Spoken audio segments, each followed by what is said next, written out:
오늘은 출애굽기 13장 21절에서 22절의 말씀을 가지고 구름 기둥과 불 기둥이라는 제목으로 은혜를 나누고자 합니다. 하나님께서 모세를 세우셔서 이스라엘 백성들을 애굽에서 나오게 하셨습니다.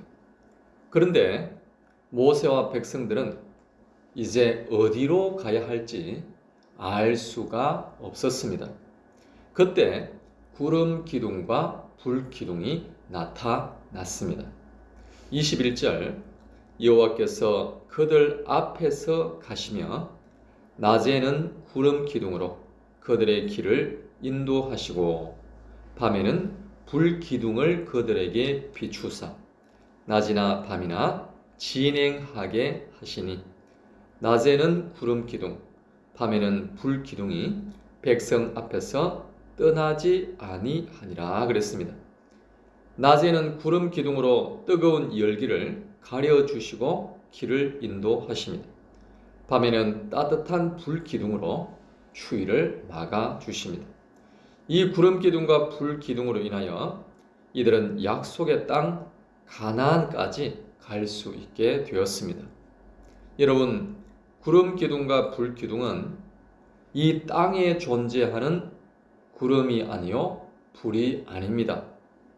구름 기둥과 불 기둥은 하늘에서 내려왔습니다.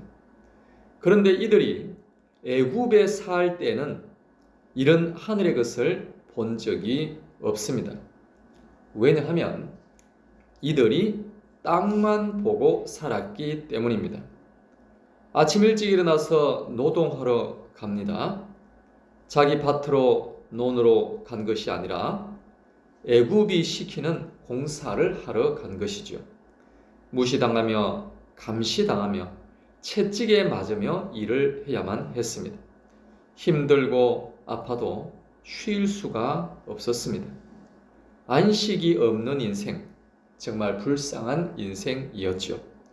그러니까 이들에게는 노래가 없고 즐거움이 있을 수가 없습니다. 오직 신음소리만 있을 뿐입니다. 그래서 이들이 부러지졌던 것이지요. 그랬더니 하나님께서 역사하시기 시작했습니다. 모세를 세우시고 기적을 일으키시고 출애굽하게 하셨습니다. 그리고 구름 기둥과 불 기둥으로 이들을 인도하셨습니다. 드디어 이들이 하늘의 것을 보게 된 것입니다. 그래서 이제는 땅만 아는 백성이 아니라 하늘도 아는 백성이 된 것입니다. 사랑하는 여러분, 그렇다면 애굽에서는 과연 구름 기둥과 불 기둥과 같은 은혜가 전혀 없었을까요? 애굽에서는 하나님의 역사가 전혀 없었던 것일까요? 그렇지 않습니다. 애굽에 있을 때도 하나님은 역사하셨습니다.